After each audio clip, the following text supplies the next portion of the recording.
Hi friends, welcome back to 5 star rating kitchen. ఇవాల్టి వీడియోలో మరిగే నీటిలో దోసపిండి వేసి చూడండి. ఇంకా మీరు ఇడ్లీలు దోశలు మర్చిపోయి ఎప్పుడు ఇలానే చేసుకొని తింటారు. ఇంటికి గెస్ట్లు వచ్చినా కూడా ఇలా చేసి పెట్టవచ్చు. ముందుగా పొయ్యి మీద ప్యాన్ పెట్టుకోండి. ప్యాన్ హీట్ అయిన తర్వాత 1 కప్పు వరకు నీళ్లు వేసుకోండి. నీళ్ళని బాగా మరగనివ్వాలి. మరిగిన నీటిలో ఇప్పుడు 1 కప్పు వరకు దోసపిండి తీసుకోవాలి. ఏ కప్పుతో అయితే నీళ్లు తీసుకున్నామో అదే కప్పుతో మనం దోసపిండి తీసుకోవాలి. దోసపిండి మొత్తం తీసుకొని నీళ్ళలో వేసేసుకొని అలానే 1 నిమిషం పాటు వదిలేయండి. అలా వదిలేసిన వెంటనే మనకి పాన్ అంతా కూడా స్ప్రెడ్ అవుద్ది. ఇలా స్ప్రెడ్ అయిన తర్వాత గరిటతో బాగా కలిపేసుకోండి. గరిటతో కలిపేటప్పుడు మనకి కొంచెం ఉండలుగా అనిపిస్తుంది. అలా అయినప్పుడు మనం గరిట తీసేసి ఏ కప్పుతో అయితే మనం దోసపిండి తీసుకున్నామో అదే కప్పుతో మనం బియ్యం పిండి తీసుకొని దీనిలో వేసేసుకోవాలి. బియ్యం పిండి, దోసపిండి ఇంకా నీళ్లు సమాన భాగాలుగా తీసుకోవాలి. ఇప్పుడు పిండి వేసిన వెంటనే బాగా కలిపేసుకోండి. మంటని లో ఫ్లేమ్ మీదకి తగ్గించేసుకొని బాగా కలిపేసుకోండి. ఇలా దగ్గరికి కొంచెం అయిన తర్వాత స్టవ్ ఆఫ్ చేసేసుకొని మొత్తం అంతా కూడా దగ్గరికి చేసేసుకోండి. ఇలా మొత్తం అంతా దగ్గరికి చేసేసుకొని ఇప్పుడు దీన్ని పూర్తిగా చల్లారనివ్వాలి. పూర్తిగా చల్లారే వరకు దీన్ని అలానే వదిలేయండి. చూడండి, మనకి కలుపుకున్న తర్వాత ఇలా ముద్దలాగా అయిపోవాలి. ఇప్పుడు దీన్ని పక్కన పెట్టేసుకోండి. నెక్స్ట్ పొయ్యి మీద కళాయి పెట్టుకొని కళాయి హీట్ అయిన తర్వాత 1 టేబుల్ స్పూన్ వరకు నూనె వేసుకోండి. నూనె బాగా వేడైన తర్వాత దీనిలో 1 కప్పు వరకు పల్లీలు వేసుకోవాలి. ఈ పల్లీల్ని 1 నిమిషం పాటు వేయించేసుకోండి. మరీ ఎర్రగా అవనివ్వకండి. కొంచెం వేయించిన తర్వాత దీనిలో 1 స్పూన్ వరకు మినపప్పు, 1 స్పూను శనగపప్పు వేసుకోవాలి. ఇప్పుడు ఈ మినపప్పు, శనగపప్పు ఇంకా పల్లీల్ని దోరగా వేయించేసుకోండి. ఇవన్నీ దోరగా వేయించిన తర్వాత వీటిని ఒక ప్లేట్లోకి తీసేసుకోవాలి. నెక్స్ట్ అదే కళాయిలో మనం కొత్తిమీర తీసుకోవాలి. ఫ్రెష్గా ఉన్న కొత్తిమీర తీసుకోండి. సుమారుగా 3 కప్పులు ఉండేలాగా కొత్తిమీర తీసుకోండి.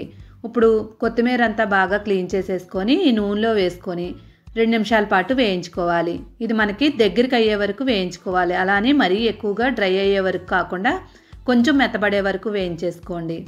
ఇలా అయిన తర్వాత దీన్ని కూడా ప్లేట్లోకి తీసేసుకోండి. కొత్తిమీర మొత్తం అంతా తీసేసిన తర్వాత నెక్స్ట్ అదే కళాయిలో మనం నూనె ఏమీ వేయనవసరం లేదు.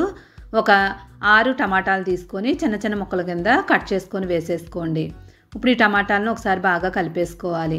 దీనిలో రుచికి తగినట్లుగా ఉప్పు వేసుకోండి. ఉప్పు వేయడం వల్ల మనకి టమాటాలో నుంచి నీరు కూడా ఎక్కువగా వచ్చి దగ్గరికి అయ్యే వరకు మనం ఉడికించుకోవచ్చు. ఇప్పుడు మూత పెట్టి ఇది దగ్గరికి అయ్యే వరకు ఉడికించుకోండి. నీరంతా పోయి దగ్గరికి అయ్యే వరకు మధ్య మధ్యలో కలుపుకుంటూ చూసుకుంటూ ఉండండి. చూడండి, మనకి దగ్గరికి అయిపోయింది కదా.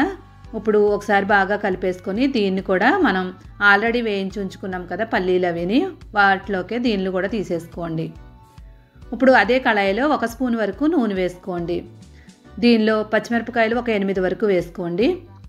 పచ్చిమిరపకాయలు వేసేటప్పుడు ఇరిపి వేసుకోవాలి, లేదంటే మనకి పైకి తూలిపోతాయి. కాబట్టి ఎప్పుడు పచ్చిమిరపకాయలు వేసినా కూడా ఇరిపి వేసుకోండి. దీనిలో పండుమిరపకాయలు నేను 3 వేసుకుంటున్నాను. లేదు అనుకునే వాళ్ళు ఉంటే ఎండుమిరపకాయలు ఒక 4 నుండి 5 వరకు వేసుకొని వాటిని కూడా దీనిలో వేసి వేయించేసుకోండి. చింతపండు తీసుకొని కొంచెం వేసుకోండి, మరీ ఎక్కువ వేసుకోకూడదు. ఆల్రెడీ మనకి టమాటాల్లో పులుపు ఉంటుంది కాబట్టి చింతపండు కొంచెం వేసుకొని దాన్ని కూడా నూనెలో వేయించేసుకొని ఇప్పుడు వీటిని అన్నింటినీ కూడా ప్లేట్లో వేసుకొని పూర్తిగా చల్లారనివ్వండి. ఇది పూర్తిగా చల్లారిన తర్వాత ఒక మిక్సీ గిన్నె తీసుకొని దానిలో ఈ టమాటాలు, పచ్చిమిరపకాయలు అన్నిటినీ వేసేసుకోవాలి. ముందు పల్లీలని సపరేట్గా మనం మిక్సీ చేయనవసరం లేదు, వీటితో పాటే కలిపి మిక్సీ చేసేసుకోవాలి. ఇప్పుడు దీనిలో మనం 1 స్పూన్ వరకు జీలకర్ర వేసుకోండి. నెక్స్ట్ వెల్లుల్లిపాయ రెమ్మలు 6 నుండి 8 తొక్క తీసేసుకొని వేసేసుకొని మిక్సీ చేసుకోవాలి.